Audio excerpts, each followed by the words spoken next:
बोले भारत माता की, भारत माता की, भारत माता की।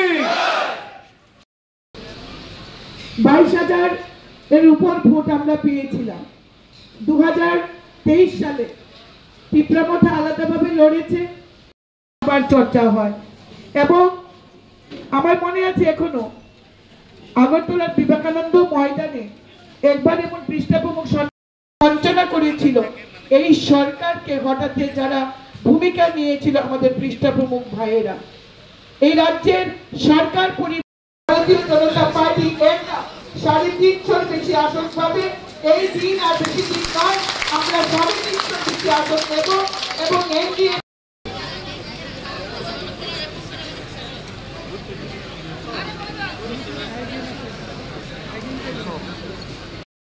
মজবুত। তো আজকে প্রত্যেককে বলবো আপনাদের নিজ নিজ বুথকে আপনারা শক্তিশালী করুন, কারণ বুথ জিতা তো ভোট। তাকেও আমি আমার প্রণাম এবং অনেক অনেক শুভেচ্ছা অভিনন্দন জ্ঞাপন করছি।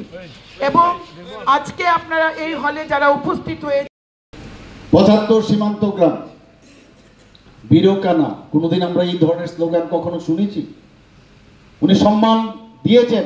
এর মধ্যে আমাদের এই যে দেশাত্মবোধের ভাবনা, সেখানে কি প্রতিটি সীমান্ত গ্রামে আমরা নিজেরাও গেছি, আপনারাও গেছেন, সেখানে গিয়ে দেশের জন্য যারা বলিদান হয়েছেন, সেই স্বাধীনতা সংগ্রাম থেকে আরম্ভ করে এখন পর্যন্ত তাদের নাম খোদাই করে সেখানে রাখা হয়েছে। এই যে বিষয়, আমরা তো কোনোদিন এইভাবে আমরা চিন্তা করিনি। উনি বলছেন হর ঘর তিরঙ্গা। হর ঘর তিরঙ্গার অর্থ আমরা আগেও পয়সা দিয়ে আমরা ফ্ল্যাগ কিনেছি, আমরা ফ্ল্যাগ উড়িয়েছি, উত্তোলন করেছি, কিন্তু উনি গত বছর এবং এই বছর যখন হর ঘর তিরঙ্গার কথা বললেন, বিভিন্ন মাপের আমরা ফ্ল্যাগ আমরা কিনেছি এবং তার উত্তোলন করেছি এবং পয়সা দিয়ে কিনতে হবে উনি বলেছেন। এতে করে যারা দেশের জন্য বলিদান হয়েছেন তাদেরকে সম্মান জানানোর জন্য ওনার চিন্তা ভাবনা। উনি এক একটা স্লোগান দেন, সত্যি অবাক লাগে। উনি কি বলছেন? मैं चौकीदार हूं। কি বলছেন? मैं चौकीदार हूं, অর্থাৎ मैं खुद भी नहीं खाऊंगा, दूसरे को खाने भी नहीं दूंगा। এগুলো আপনারা তো কমিউনিস্টদের রাজনীতিতে শুনেননি আর কংগ্রেসের রাজনীতিতেও শুনেননি, কারণ ওদের এটা বলতেও পারবে না, কারণ ওরা নিজেরাই এই বিষয়ে কিন্তু রপ্ত, কাজে বলবে কি করে? তো সেই দিশায় আজকে দেশ চলছে, একটা ট্রান্সপারেন্সির সরকার আজকে কেন্দ্রে চলছে, আমাদের ত্রিপুরাতেও সেই দিশায় আমরা কাজ করছি। জনতা পার্টির সবাই আমরা এক একজন সৈনিক। এখানে আমি সুবল বাবুকে ধন্যবাদ দেব যে আমাদের আগে পৃষ্ঠা প্রমুখের প্রায় 42,000 আমাদের পৃষ্ঠা প্রমুখ ছিল সারা ত্রিপুরাতে।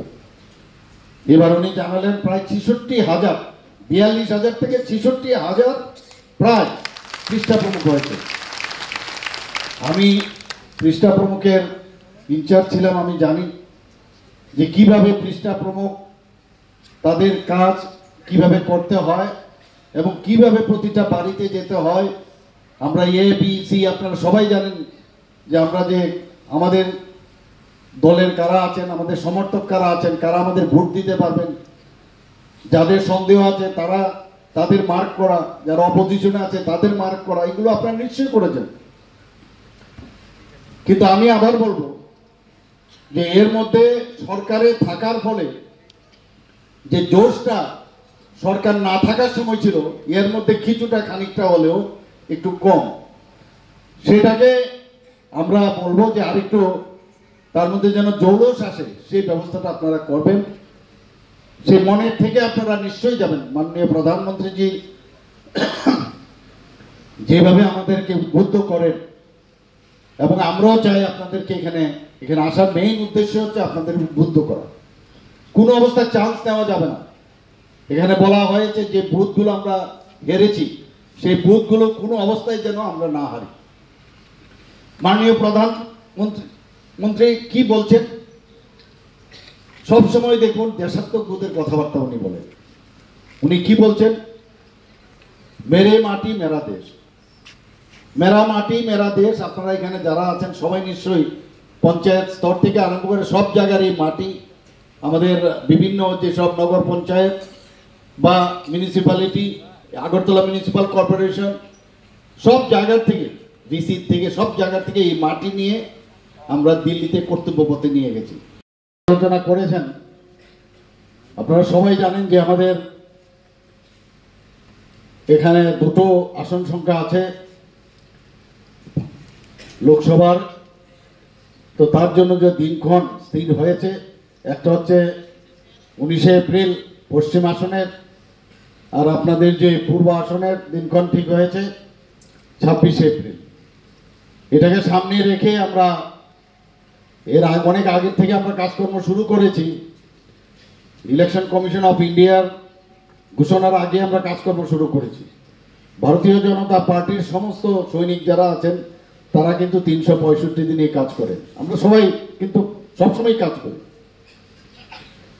এবং মাননীয় প্রধানমন্ত্রীজি এবার কার্যকারিণী বৈঠকে যেটা আমাদের মাননীয় সভাপতিজি বলেছেন, এখানে উনি বলেছেন যে 370 আমাদের ভারতীয় জনতা পার্টির, এবার সারা ভারতবর্ষে আমাদের 303 আসন সংখ্যা ছিল, এবার আমাদের টার্গেট হচ্ছে 370। এটা কেন রাখলেন? উনি খুলসা করে সেখানে বলেছেন যে 370 ধারা